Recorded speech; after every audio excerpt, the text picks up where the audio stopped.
last guy in our top 12, we had a couple that were kind of close together, is Nick Chubb. So I had Nick Chubb ranked at 9, and Dallas, you had Nick Chubb at 13. For me, this is something that a lot of people don't take into account. They blow it off like it's nothing. Anytime I make the explanation for it, is Kareem Hunt. I am a firm believer in Kareem Hunt. I think he's one of the most talented running backs in the NFL. I really do. That being said, I think Nick Chubb is one of, if not the best pure runners in the NFL. That's, for me personally, that's the only reason why this hasn't become a 50-50 split backfield.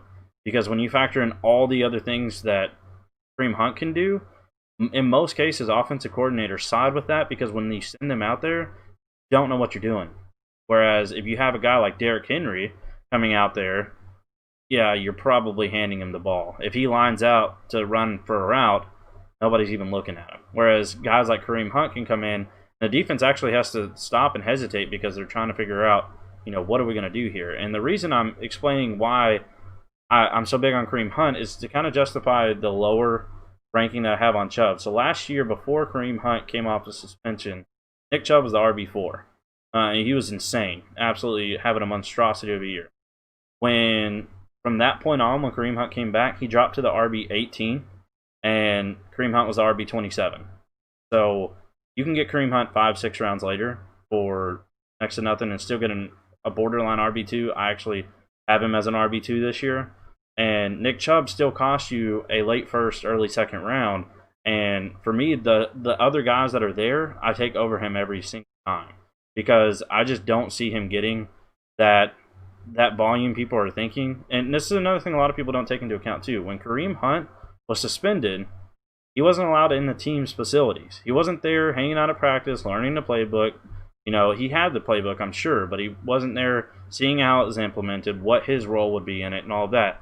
He's now had this whole offseason to get incorporated with the team, actually get out there. And the great part for Kareem Hunt is that he's still going to be out there as a wide receiver when Chubb's there. They plan on lining him up in the slot a lot. But the biggest problem here is a lot of people are focusing on the fact that Stefanski just did nothing but run the ball last year. He actually targeted his running backs like almost 80 times as well.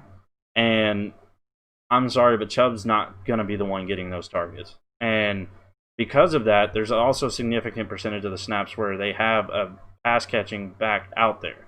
So I truly, truly believe Chubb has lost his third down role.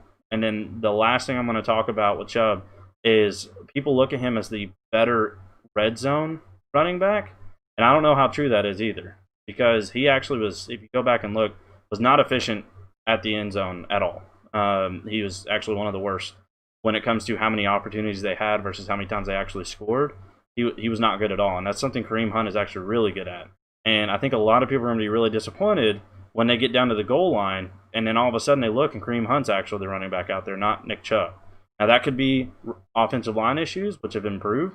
And if that's the case and Chubb gets out there behind this new improved offensive line and gets it in every single time like Aaron Jones does, then yeah, throw that out the window. He's still going to get his touchdowns. But I think there's a legitimate threat here to a lot more than just the passing work to Nick Chubb from Hunt. Now, don't hear what I'm not saying. I don't have Hunt anywhere close to Chubb, but that is why I don't have Chubb as even an RB1. He's the top tier of the RB2s for me, but I just, at his draft cost, I don't get him anywhere. And I, like I said, Jay can attest to it. I get criticized for it all the time for just being so low on Nick Chubb. And it's one of those things where I've kind of planted a flag on it, and we'll see if I'm right. And if I am, not one of those victory lap kind of things, because I think he goes right back to being great again next year when Kareem Hunt goes somewhere else. And so it's just a 1 year kind of thing for me with Nick Chubb where I don't think he's going to be what people are hoping. Yeah, and I don't think a lot of people are kind of going that same way with the Kareem Hunt truthers, you could say. Yeah. And then for me, it's made Nick Chubb quite a value. I've actually acquired him in quite a few leagues for I think much less than anything. Second. Yeah, mid-second, and it's like, well, I'll take him all day. And I would too there.